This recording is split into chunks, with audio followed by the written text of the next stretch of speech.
guys, if you like HD little micro brushless quads, be sure to click on the link down below because I'm giving this one away by the end of the month. You don't have to become a Patreon to win this one. This is a subscriber giveaway, so first thing you have to do is subscribe to the channel and then make a comment on this video and click on the link down below and enter the Banggood giveaway. It's courtesy of Banggood and Drone Camps. So this is around the $150 price point to, I believe it was like $160 or so. Awesome. I'm going to send this out to somebody's door by the end of June. Let's go ahead and get started with the review. Good luck, everybody. What's up, guys? Welcome back to my channel. I'm Justin Davis. Today I'm going to review the Makerfire Armor 85mm HD Whoop. It's a little Cinewhoop that came out about a month ago now, and it's been around. There are a few reviews about this one, but I'm going to give it a fresh review because I think this one deserves a little more attention than it's actually getting. I feel like this is probably one of the most underrated 2 to 3S whoops out there, and it's definitely worth considering. It is in the $150 range on the Banggood website. It does have a CADX Turtle V2 on here, and you can put the micro SD card and record your HD videos in the side, and the video actually looks pretty good on this quad. Some people say that it's a little bit underpowered. I feel like on 2S, it's not even worth flying this on 2S, honestly, and we're just going to get some things out into the light in this review as well. We're going to talk about the way you should fly this one, and the way you should fly it is on 3S. Absolutely, I would buy a handful of 3S batteries because the 3S makes up for the lag in the 2S battery, and that's what you want. You want a nice, solid flying quad, and on 3S, with this power to weight ratio, the 1103s, I've been flying micro brushless for a long time. 3S puts this quad where it needs to be. But looking at this design, I have to say that Makerfire did their homework on this design. They did an underslung camera here. Other people have not done it this way, and this is completely original compared to what I've seen out there.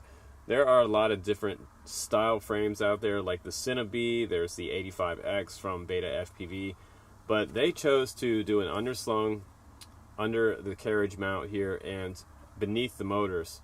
So they tried to get it below where the motor vibration is going to be, and the next thing they did was actually dampen the camera. So in the very front of this frame, you see these two little carbon arms stick out right here, and it has a post through with a nut here, and this post comes up to the very top right there, and it is dampened on the top and the bottom. So that's why this camera actually gets better video than some of the other HD whoops out there. So the camera is not tiltable.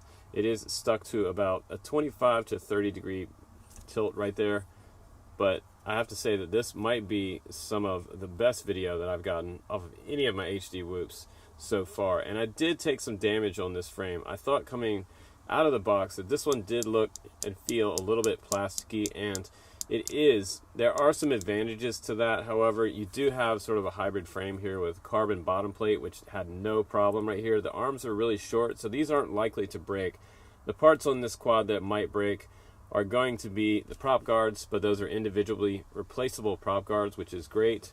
This front camera mount right here, but this is also one long piece that comes from the front all the way to the back. I did break it here and here, but all I did was just take a little bit of CA and some activator, spray it on, and it's stronger than it was before now. So this will likely break again if I crash on concrete, but hey, crashing on concrete, every single HD whoop out there is likely to break something on the quad. So that's one thing to be considered, but all the parts are super cheap on this quad.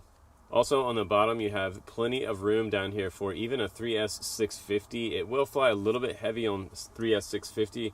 I think the best battery on this quad is probably going to be the 3S 450 by Tattoo. It's actually a very, very lightweight battery. If you want to do freestyle, you can still get over 3 minutes time on a 3S 450 milliamp battery. The XT30 is back here, and I actually have my XM receiver coming out right here, and they had it tucked inside from the factory. A lot of times the antenna is tucked inside this little jacket right here around the receiver. What you need to do is just open this up, take this top bolt off right here, pull it up a little bit out of the way, and pull that antenna out of that jacket and extend it down like this. Put it on a zip tie on the bottom of the frame, and you're not likely to have a fail-safe going a couple football fields out. But let's go ahead and take this one outside. Let's do a little bit of line of sight flying with it. After that, we'll do some FPV. I'll show you some various batteries on 2S and 3S, what it flies like, and really honestly how well it freestyles on 3S. I think that this one has been way underrated for what it is. As far as a freestyle HD Cinewhoop, it actually has quite a bit of punch out. Let's go ahead and do some flying.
Perfect.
Alright guys, welcome back from the flight test. You know, I think the Armor 85 did actually pretty good. I was impressed with the flying capability on 3S.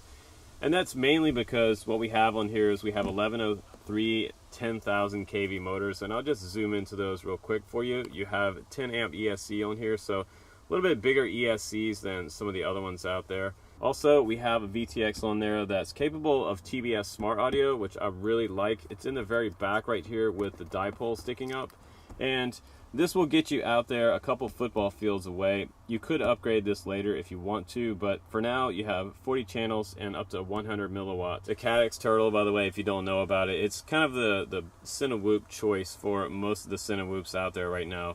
The V2 shoots 1080p video at 60 frames per second. Now this is everything that comes in the box. You get a 2S 500 milliamp battery, and that has a 45C rating on it. You get the Caddx camera controller. There is a little tab on the side of the quad here you can plug this into, and you can remove any other display you see on the screen. When mine came to me in the box, I did see some other Caddx information on the screen, like voltage, time, and a name in the middle of it that said Caddx.us, and I used this controller to remove all of that because I'm using Betaflight OSD on this. You also get a service card on here. It has QR code. You can scan that and go straight to their service page if you need some help or you have some questions for Makerfire. I'm sure they'll answer you back. These are the Gemfan 1636 props, I believe those were. You also get some numbers, looks like some racing decals to put on your canopy. So now I've got the scale on. Let's go ahead and set the quad on the scale and see what kind of weigh-in we get. I'm just going to put it upside down so that it doesn't touch the table, and I have 73.2 grams right there. So it is a little bit heavier than some of the other Cinewhoops out there, but the way to get around that sort of heavy feeling on the 2S battery is just to fly the 3S 450. This is my battery of choice right here. The strap is large enough to accommodate it, so let's go ahead and weigh it with that one. That's the Tattoo 3S 450. See if I can get it to balance out. And that's 115.5 grams total takeoff weight.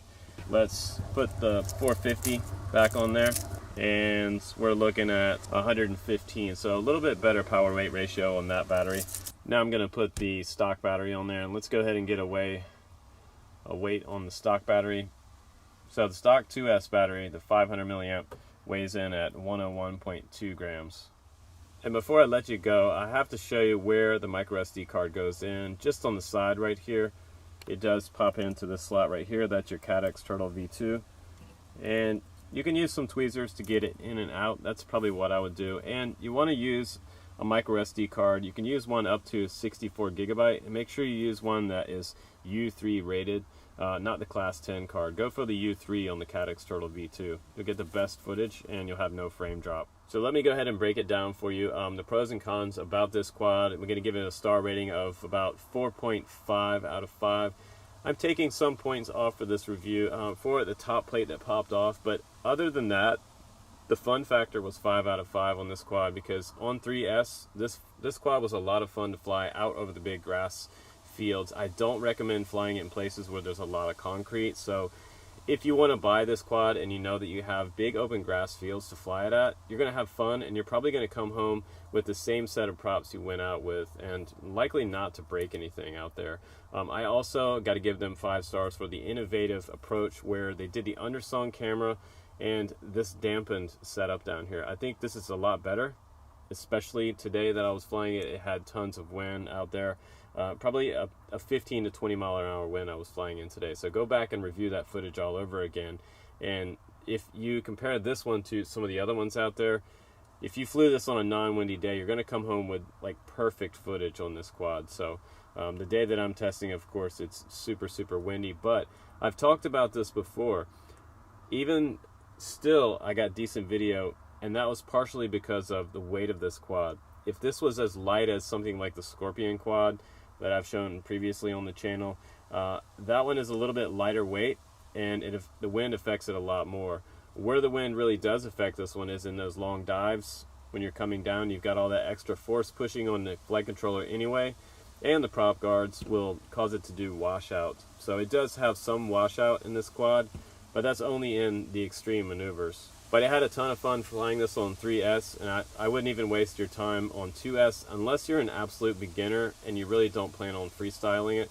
It is nice that you can start out with the stock battery that came in the box. This will be a great battery to start with, and it's going to get you about 3.5 minutes flight time on this quad. So I gotta say, you know, thumbs up to Makerfire for paying attention to what the community wants out there for sort of a Cinewhoop style micro brushless. I think they did a pretty cool original quad, and a lot of you guys out there right now want to see original designs, and Makerfire is just one of those companies that always comes original.